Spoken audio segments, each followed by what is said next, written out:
her marriage is consummate, and then I will go tell her Aragon. I'll bring you thither, my lord, if you'll vouchsafe me. Nay, that would be as great a soil in the new gloss of your marriage as to show a child his new coat and forbid him to wear it. I will only be bold with Benedict for his company, for from the crown of his head to the sole of his foot he is all mirth. He hath twice or thrice cut Cupid's bowstring, and the little hangman dare not shoot at him. He hath a heart as sound as a bell, and his tongue is the clapper. For what his heart thinks, his tongue speaks.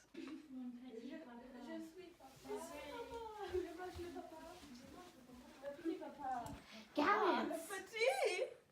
I am not as I have been. So say I. Methinks you are sadder. I hope he be in love.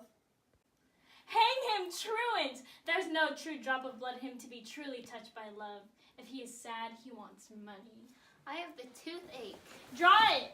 Hang it! You must hang it first and draw afterward. What? Sigh for the toothache? Where is but a humor or a worm? Well, everyone can master a grief than he that has it. Yet, say I, he is in love. There is no appearance of fancy in him, unless it be a fancy, as he hath to strange disguises, as to be a Dutchman today, a Frenchman tomorrow, or in the shape of two countries at once, as a German from the waist downward, all slops, and a Spaniard from the hip upward, no doublet.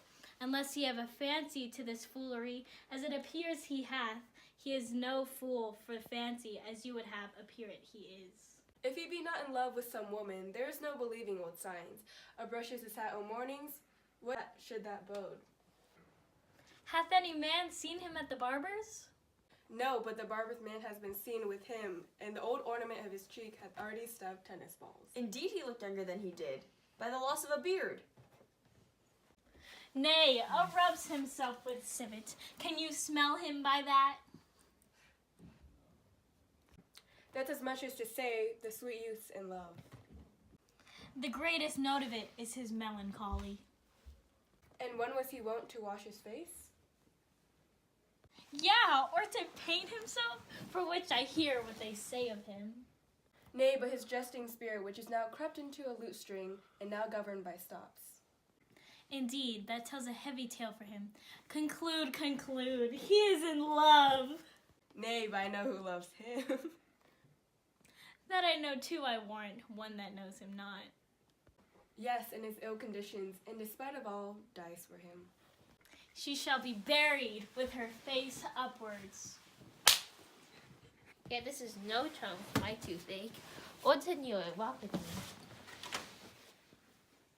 I have studied 8 or 9 wise words, of which these hobby horses must not hear.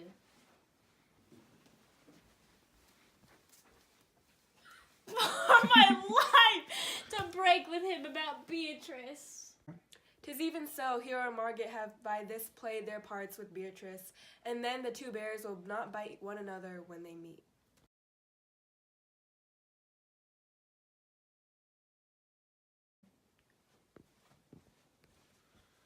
My lord and brother, God save you.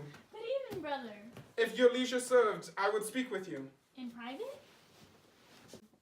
If it please you, yet Count Claudio may hear, for what I would speak of concerns him.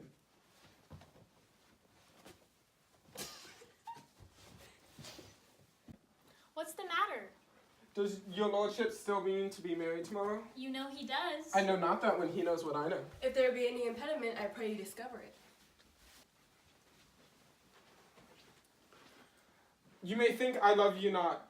Let that appear hereafter and aim better at me. By now I will manifest. For my brother, I think he holds you well, and in dearest of heart, hath hope to effect your ensuing marriage. Surely suit ill spent and labor ill bestowed. Why? What's the matter? I came hither to tell you, and circumstances shortened. The lady is disloyal.